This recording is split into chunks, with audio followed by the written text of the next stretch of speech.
નમસ્તે વિદ્યાર્થી મિત્રો, 12મા ધોરણમાં તમારું સ્વાગત છે।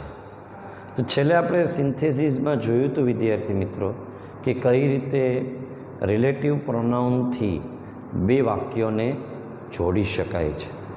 આજે આપણે વિચ લેવું છે। વિચ પછી આપણે લેશું વિદ્યાર્થી મિત્રો નાઉન ક્લોઝ, એડજેક્ટિવ ક્લોઝ અને પાર્સિંગથી કેવી રીતે જોડાય, પાર્સિંગથી। અને એ ચાર વાક્યોનું એક વાક્યમાં રૂપાંતર કરવાની આખી પદ્ધતિની અંદર એક ધ્યાન રાખજો, પહેલું અને બીજું તમે જ્યારે વાક્ય જોડો છો કોઈ કન્જક્શનથી ત્યારે આખું વાક્ય જે છે ને ત્રીજા વાક્ય સાથે સંપર્ક ધરાવે। તો ઘણીવાર એવું બને કે જ્યારે એ એન્ડથી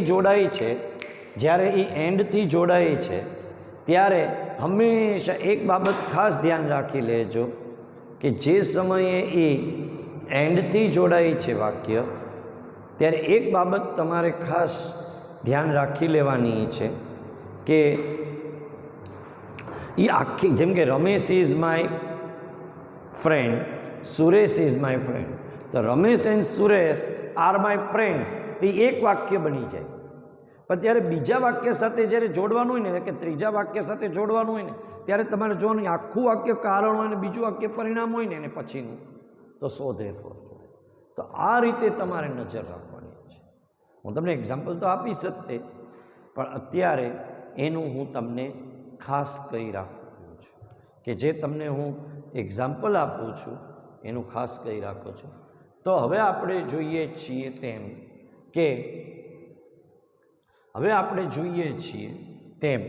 કે વિચ કેવા સંજોગોમાં, છેલ્લે આપણે હું, હુમ, હુઝ ત્રણ જોયું, હવે આપણે જોઈએ છીએ વિચ કેવા સંજોગોમાં વપરાય છે। વિચ ખાસ કરીને આપણે જોવું છે કે સામાન્ય રીતે વિચ જે છે તે કેવા પ્રકારના સંજોગોની અંદર વાપરી શકાય છે અને એનું ઉદાહરણ આપણે જોવું છે। તો જુઓ,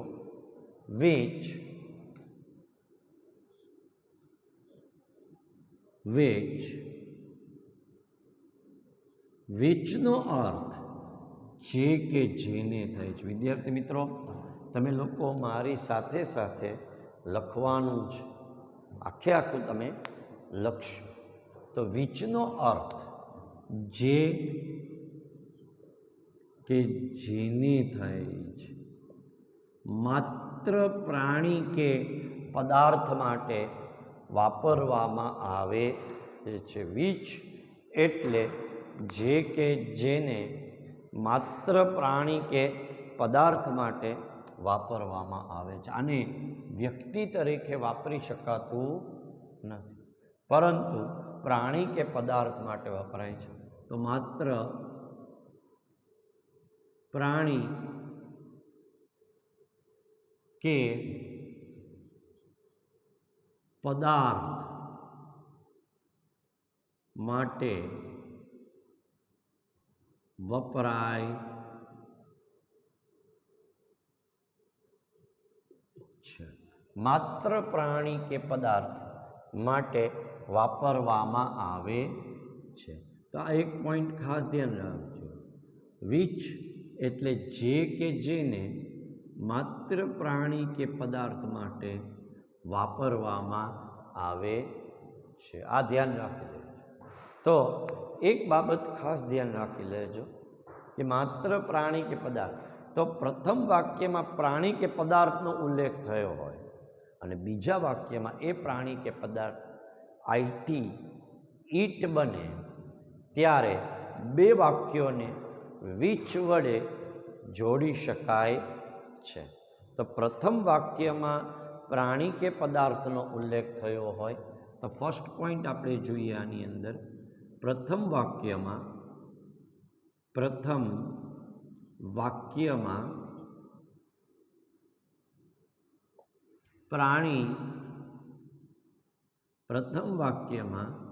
પ્રાણી કે પદાર્થનો ઉલ્લેખ થયો હોય થયો હોય અને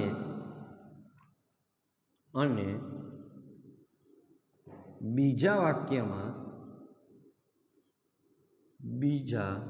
વાક્યમાં તે જ પ્રાણી કે પદાર્થ ઈટ બને ત્યારે બે વાક્યોને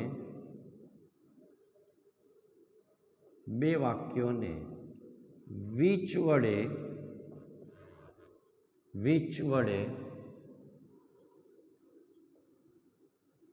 જોડવામાં આવે છે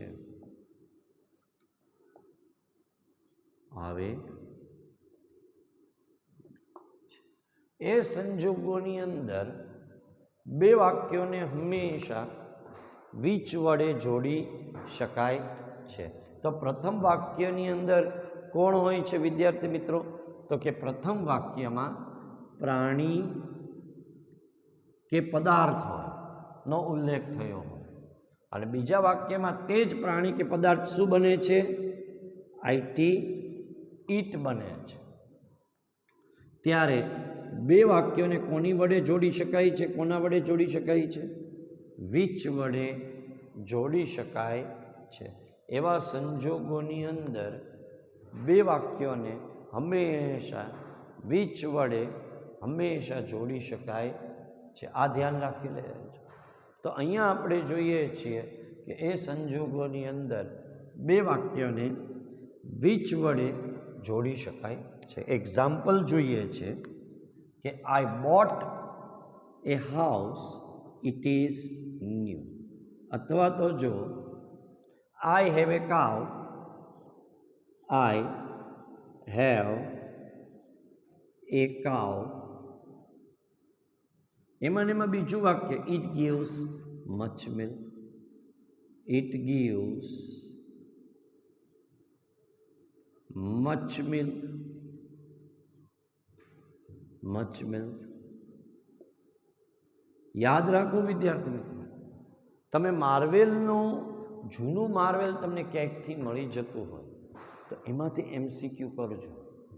જનરલી મેં જોયું છે માર્વેલ બાર જે છે એ પેપર હોતો નથી. તો પ્લીઝ બધા MCQ કરી નાખો. તમારે એમાંથી જ તે પાઠનું ટ્રાન્સલેશન વાંચી નાખવાનું. તમે એમાંથી જ વિદ્યાર્થી મિત્રો ગ્રામરના MCQ તો ટીક કરી નાખો અને જે MCQ ન પૂછાય એ તમારે અમને કહેવાના રહેશે. તો અહીંયા આપણે જોઈએ ઇટ ગિવ્સ મચ મિલ્ક. તો answer is equal to I have a cow. Answer is equal to I have a cow. અને અહીંયા આપણે જોઈએ which gives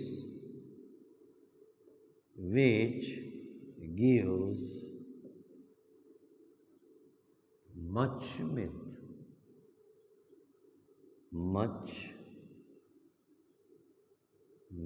I have a cow which gives much milk. આ એક ખાસ ધ્યાન રાખી લેજો. તો I have a cow which gives much milk.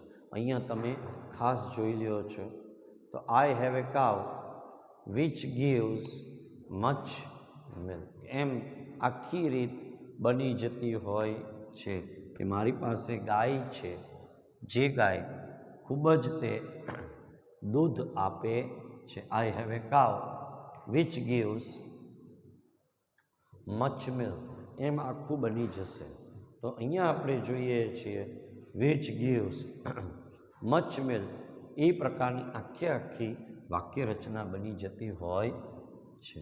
તો આ રીતે તમે જુઓ છો વિદ્યાર્થી મિત્રો કે વાક્યોને હું, whom, whose, which અને that થી જોડવામાં આવે છે. હુંની અંદર આપણે જોયું વિદ્યાર્થી મિત્રો, હુંની અંદર તમે જુઓ છો તો પ્રથમ વાક્ય પ્રથમ વાક્યની અંદર જોઈએ વ્યક્તિ,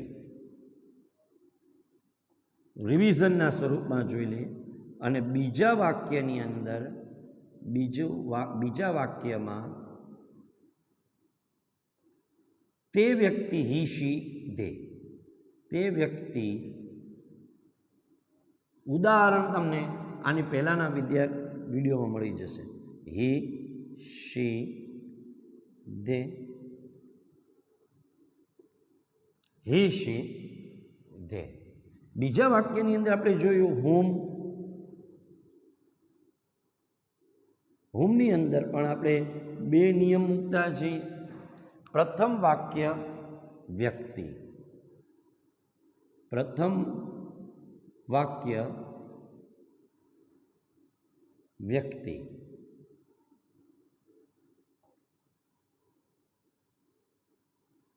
અને બીજા વાક્યમાં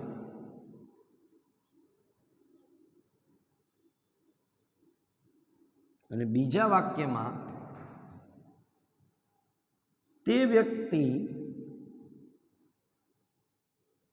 હિમ, હર, ધેમ. ત્યારે આપણે હુમથી જોડી શકીએ છીએ. આ પોઈન્ટ બરાબર યાદ રાખજો. એવા સંજોગોની અંદર આપણે બે વાક્યોને હુમથી સરળતાથી જોડી શકાય છે. તો આવા સંજોગોની અંદર આપણે જોઈએ છીએ કે બે વાક્યોને હુમ વડે જોડી શકાય છે. નેક્સ્ટ આપણે જોઈએ હુઝ. બરાબર જોજો, અને પછી હું તમને નાઉન ક્લોઝનો નિયમ કહી દઈશ. આ તમને એટલે કીધું કે તમને આ વિડીયોની સાથે વિચ સાથે તમને પાછું મળી રહે, કે વિચ સાથે તમને લોકોને હું પણ મળી રહે,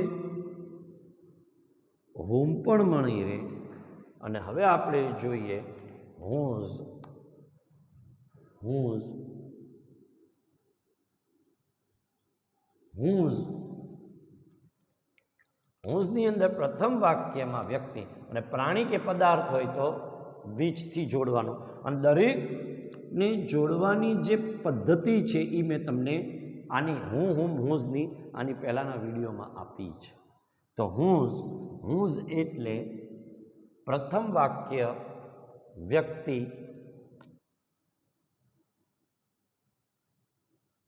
પ્રથમ વાક્ય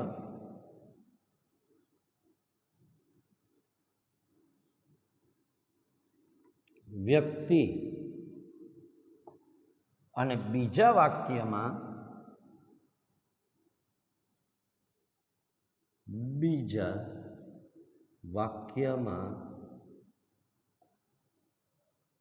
તે વ્યક્તિ,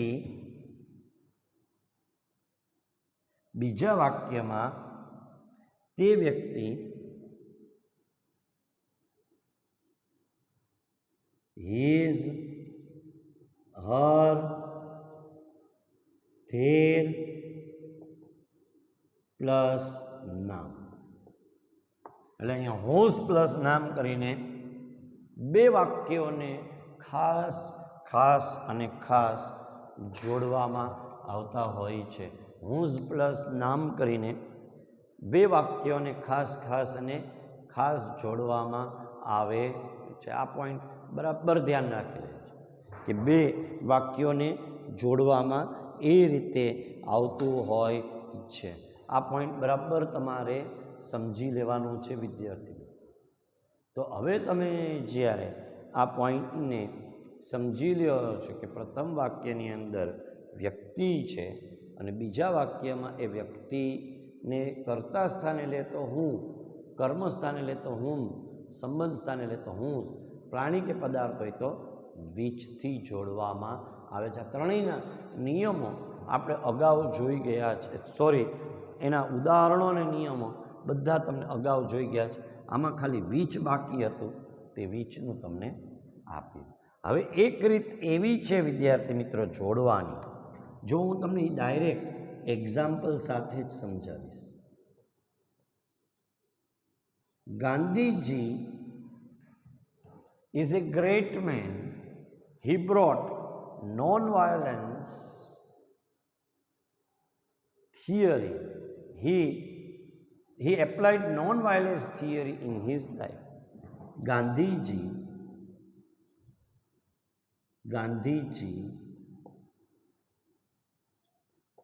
was a great man.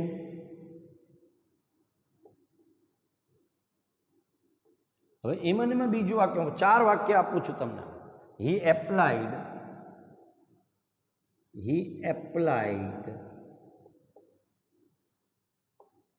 non-violence theory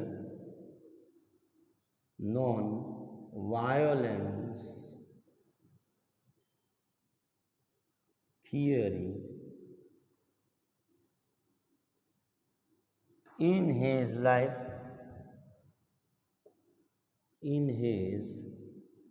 life. He applied, Gandhiji was a great man.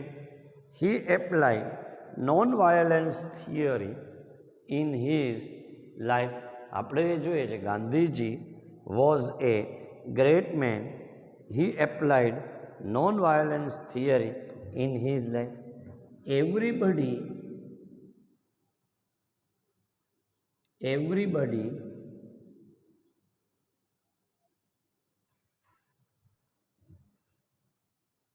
respected him. Everybody respects him. અત્યારે પણ આપે છે. Everybody respects him. Everybody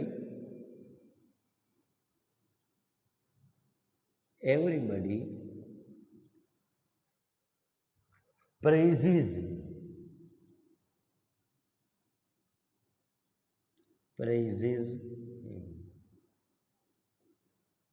Everybody praises him. Gandhiji was a great man. તો જો હવે તમે સમજો વિદ્યાર્થી મિત્રો કે આને હું તમને 3 રીતે કરી શકું છું. આજે તમારી સમક્ષ હું લાવ્યો કે ગાંધીજી એક મહાન વ્યક્તિ હતા. જો આ 4 વાક્યનું એક વાક્યમાં રૂપાંતર હું કેવી રીતે કરું છું એ લખીશ અને પ્લસ એક નાઉન ક્લોઝનો નિયમ તમારી સમક્ષ હું રજૂ કરી દઈશ. અને એ નિયમમાં ધ પ્લેસ હોય તો શું કરવું, ધ ટાઈમ હોય તો શું કરવું અને ધ રીઝન શબ્દ હોય તો શું કરવું, એ નિયમ આપણે અહીંયા આગળ સમજવાના છીએ કે આ વસ્તુ હોય તો તમે આ રીતે કાર્ય કરી શકો. એ જ વસ્તુ આપણે અહીંયા આગળ કરવાના છીએ. તો જુઓ વિદ્યાર્થી મિત્રો, આપણે જોઈએ છીએ તેમ કે Gandhiji was a great man. He applied non-violence theory in his life. પછી જો everybody respects him, everybody praises him. હવે જો આનો આન્સર કરું છું વિદ્યાર્થી મિત્રો, એ આન્સર કેવી રીતે બને છે તે જો. આન્સર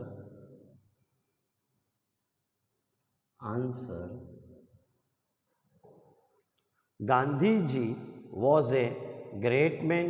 તો જો અહીંયા ગ્રેટ મેન છે ને વિદ્યાર્થી મિત્રો, ગાંધીજી એ ગ્રેટ મેન જ અહીંયા હી બન્યા જો, એટલે હુંથી જોડાઈ જશે.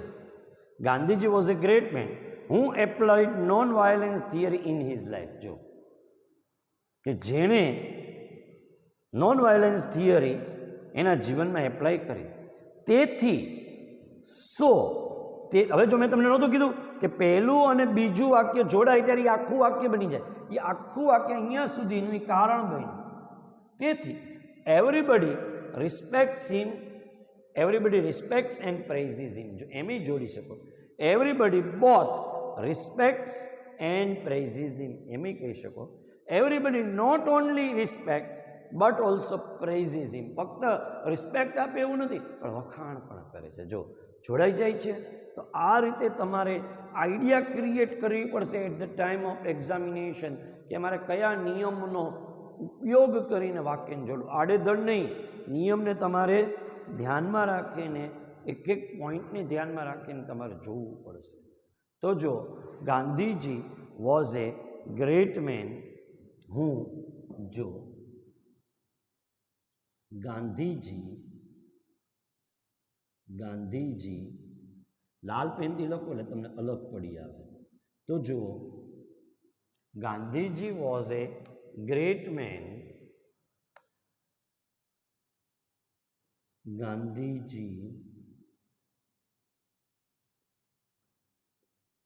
ગાંધીજી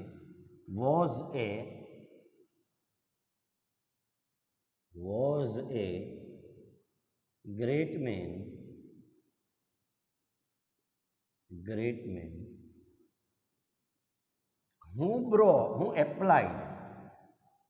હું applied non-violence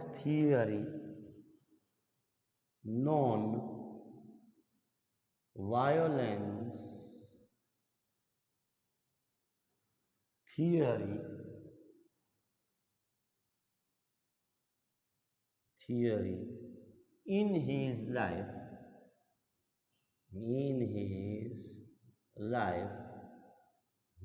Applied non-violence theory in his life.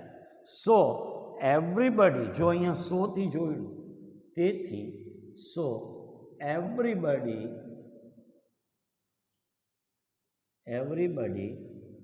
respects and praises him. Everybody respects and praises him. So everybody respects and praises him. એમ બની જાય. અને જ્યાં તમે પરીક્ષાની અંદર વિદ્યાર્થી મિત્રો હંમેશા યાદ રાખો, જ્યાં તમે પરીક્ષાની અંદર અંડર કરો છો, તમને એમ લાગે તો અહીંયા જો હું નીચે અંડરલાઈન, પછી અહીંયા સો નીચે અંડરલાઈન ને એન્ડ નીચે અંડરલાઈન, 3 મેં સંયોજકોનો ઉપયોગ કર્યો એટલા માટે વિદ્યાર્થી મિત્રો ત્યાં મને 3 માર્ક મળી જતા હોય છે. એક્ઝેક્ટ ટુ એક્ઝેક્ટ જો આમ તમારે છોડી દેવાનું હોય છે ઘણી બધી વખત. Shahjahan was a great king. He built the Taj Mahal in the memory of Mumtaz. Shahjahan was a great king who built the Taj Mahal in the memory of his wife Mumtaz. છે કે તો અહીંયા આપણે જોઈએ છીએ આ રીતની આખી રચના જે છે તે બનતી હોય છે. હવે જો નેક્સ્ટ આપણે જોઈએ કે નાઉન ક્લોઝની પદ્ધતિથી કેવી રીતે જોડાયેલી છે. નાઉન ક્લોઝ એની રીતે કઈ રીતે જોડાઈ છે એ પદ્ધતિ હું સીધી તમારી સમક્ષ રજૂ કરી દઉં છું. હવે 2 વાક્યોમાં જે વાક્યને બીજા વાક્યના અંદર ઇટ સો ધીઝ હોય તો ધેટથી જોડવું.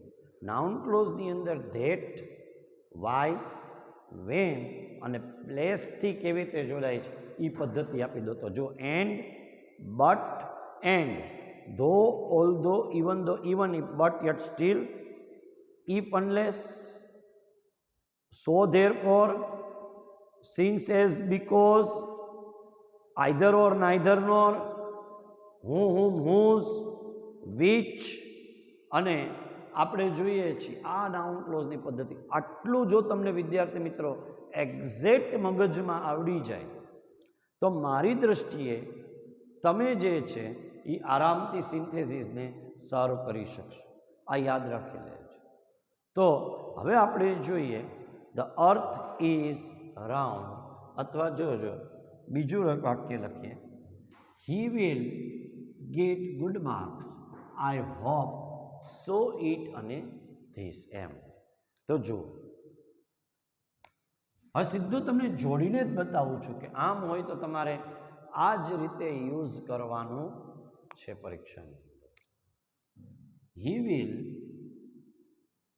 Definitely get good marks. He will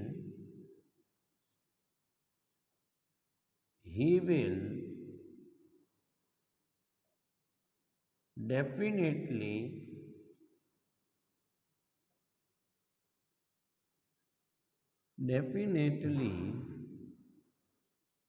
get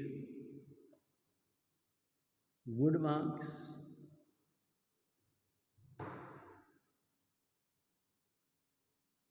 He will definitely get good marks.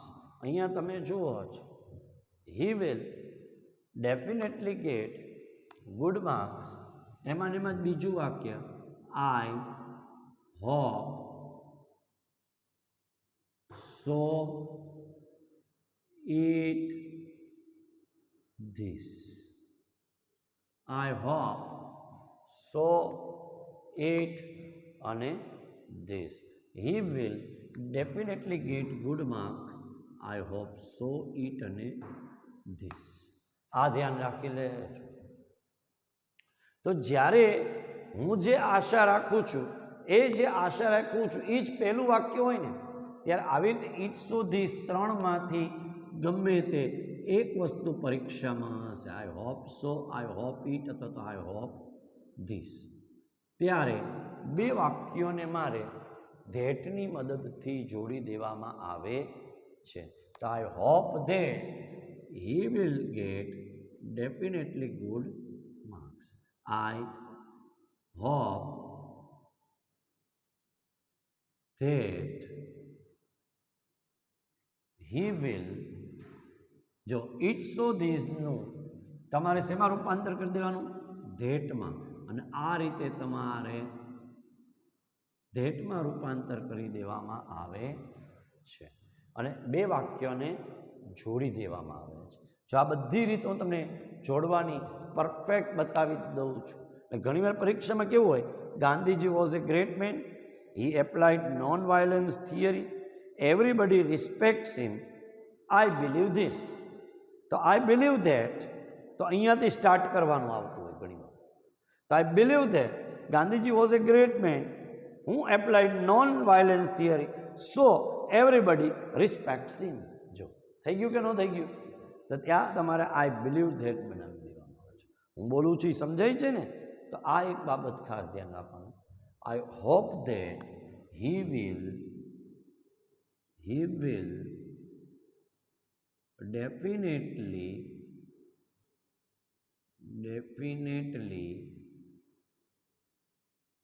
get good marks. Good marks. I hope that he will definitely get good marks. એમ બની જતું હોય છે ત્યાં તમારે. તો ત્યાં તમારે હોપ ધેટ એમ બનાવી દેવાનું હોય છે. ઇટ સો ધીસનું ત્યાં તમારું ધેટ જે છે તે બની જતું હોય છે. નેક્સ્ટ સેન્ટેન્સ જોઈએ છીએ આપણે. He failed in exam. He failed in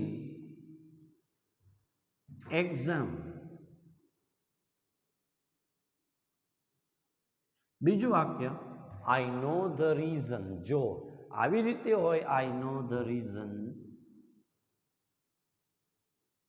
I know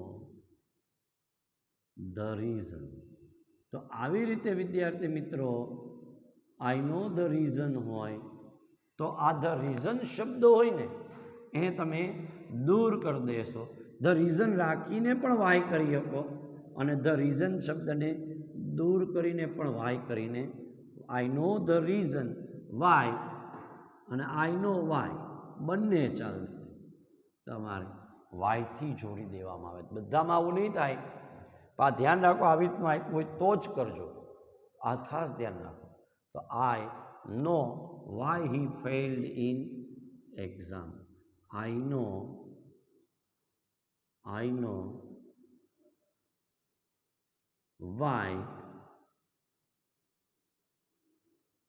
Y he failed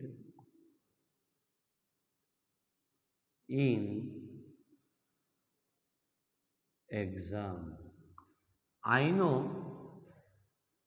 why he failed in exam. તો એવા સંજોગોની અંદર ધ રીઝન શબ્દ તમારે દૂર કરી દેવામાં આવે છે. હું અહીંયા આ જ વાક્યને લઈ લો, Gandhiji was a great man, he applied non violence theory. I know the time, I know the no when થઈ જાય, ધ ટાઈમ કાઢીને ત્યારે એ સમયે વેન કરી નાખવામાં આવે છે. ધ રીઝન કાઢીને વાય કરી નાખવામાં આવે છે અને ધ પ્લેસ કાઢીને વેર કરી નાખવામાં આવે છે. આ ત્રણ બાબત તમારે ખાસ ધ્યાન રાખવાની છે. એનાથી પછી આપણે જોઈએ ત્રીજું વાક્ય. વિદ્યાર્થી મિત્રો, ત્રીજું વાક્ય આપણે જોઈએ છીએ. જો આ બધા વાક્યથી યાદ રાખજો, અને નિયમથી નથી જોવાનું, તમારે વાક્યથી જોવાના છે.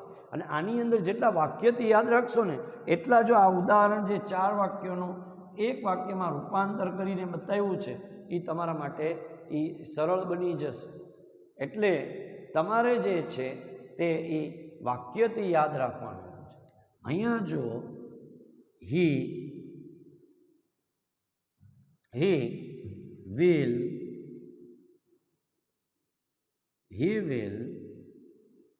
reach office.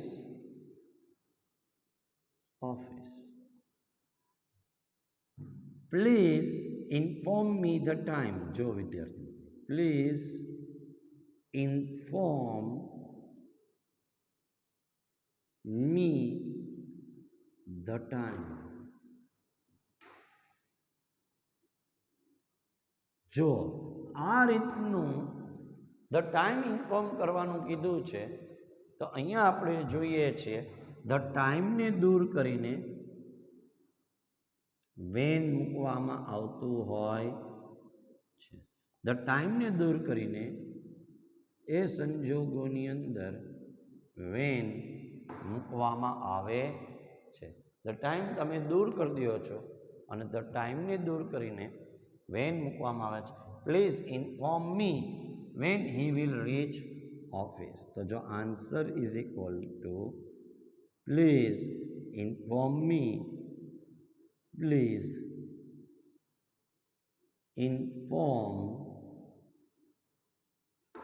Me when he will reach office. When he will reach office. Please inform me when he will reach office. એમ બની જતું હોય છે. અને નેક્સ્ટ તમે જુઓ છો વિદ્યાર્થી મિત્રો, જે સેન્ટેન્સ પેટર્ન બને છે, નેક્સ્ટની જે સેન્ટેન્સ પેટર્ન બને છે, why, when, where. He went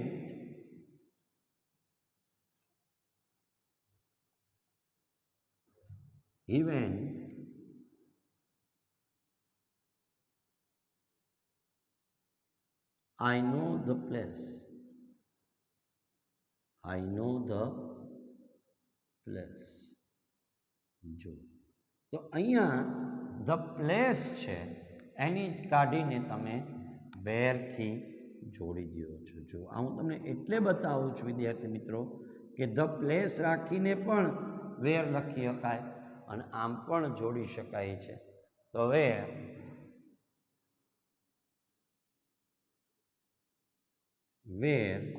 તો I know where he went. Answer is equal to I know, અથવા તો I know the place where he went. I know where he went. તે જ્યાં ગયો તે સ્થળની મને ખબર છે. તો આ રીતે વિદ્યાર્થી મિત્રો દરેક વાક્યને તમે જોડતા જાઓ અને કરતા જાઓ ને એમ તમારી આપોઆપ જે છે તે વાક્ય રચના જે છે તે બનતી જતી હોય છે. જેમ જેમ તમે જોડો છો તેમ તેમ તમારી વાક્ય રચના બનતી જાય છે. ટૂંકમાં જોડવાની જે પદ્ધતિ જે છે એને આપણે સિન્થેસિસ કહીએ છીએ.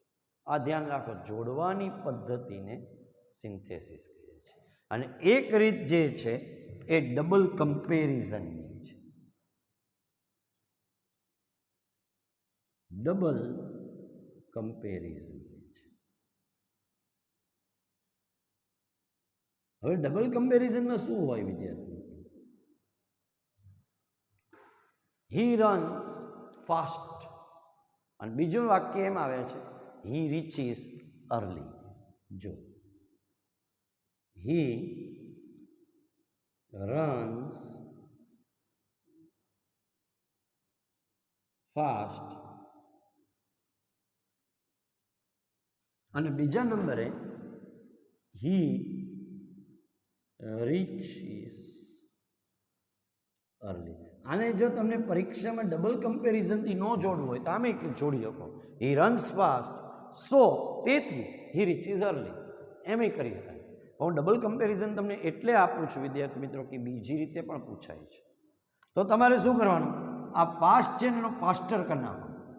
The faster he runs, the plus comparison, પાછું the plus comparison, the plus comparison, પછી કર્તા ને ક્રિયાપદ, પાછું ધ પ્લસ કમ્પેરિઝન, કર્તા અને ક્રિયાપદ. તો જુઓ, ધ ફાસ્ટર હી રન્સ, જો ફાસ્ટનું મેં શું કરી નાખ્યું? ફાસ્ટર કરી નાખ્યું. ધ ફાસ્ટર હી રન્સ, જેમ જેમ તે ઝડપથી દોડે તેમ ધ અર્લિયર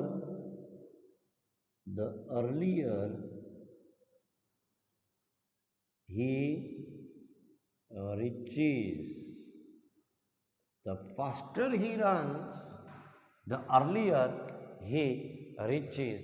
એમ આખી વાક્ય રચના જે છે તે બની જતી હોય છે. The faster he runs, the earlier he reaches, એ પ્રકારની વાક્ય રચના બની જાય છે. વિદ્યાર્થી મિત્રો, બેસ્ટ ઓફ લક. મારી કાંઈ ભૂલચૂક થતી હોય તો ક્ષમા કરી દેજો, પણ તમે બધા ખૂબ સારા માર્ક લેવાના છો.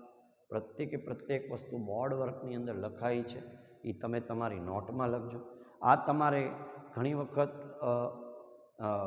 ગીવ રિસ્પોન્ડમાં પૂછાય, તો ગીવ રિસ્પોન્ડમાં પૂછાય ને વિદ્યાર્થી મિત્રો, તો ધ્યાન રાખો, ધ પ્લસ કમ્પેરિઝન, કર્તા ક્રિયાપદ, કમ્પ્લીટ ધ ફોલોઈંગ સેન્ટેન્સમાં અડધું વાક્ય હોય, ધ ફાસ્ટર હી રન્સ, તો તાનું મૂકવાનું ધ અર્લિયર હી રીચીસ. બરાબર? તો ધ પ્લસ કમ્પેરિઝન, તો આખી રચના કેમ બને? ધ પ્લસ કમ્પેરેટિવ પ્લસ કર્તા ક્રિયાપદ, પાછું ધ પ્લસ કમ્પેરેટિવ કર્તા ક્રિયાપદ. મારી યાર બોલો, ધ પ્લસ કમ્પેરેટિવ કર્તા ક્રિયાપદ, ધ પ્લસ કમ્પેરેટિવ કર્તા ક્રિયાપદ, એમ બની જતું હોય. ખ્યાલ આવ્યો? તો અહીંયા તમારું વિદ્યાર્થી મિત્રો સિન્થેસિસ છે. અહીંયા મેં તમને ઉદાહરણ પણ આપ્યું છે, અને જેટલી પદ્ધતિ જોડવાની એ છે એ બધી જ પદ્ધતિ મેં તમને આપી દીધી છે. Thank you very much. તમારો ખૂબ ખૂબ આભાર વ્યક્ત કરું છું. ડિફિકલ્ટી હોય તો કહેવા વિનંતી છે. ધન્યવાદ. વિદ્યાર્થી મિત્રો, તમે લોકો જે છે એ ખૂબ જ આગળ આવો એવી શુભકામના સાથે. Thank you very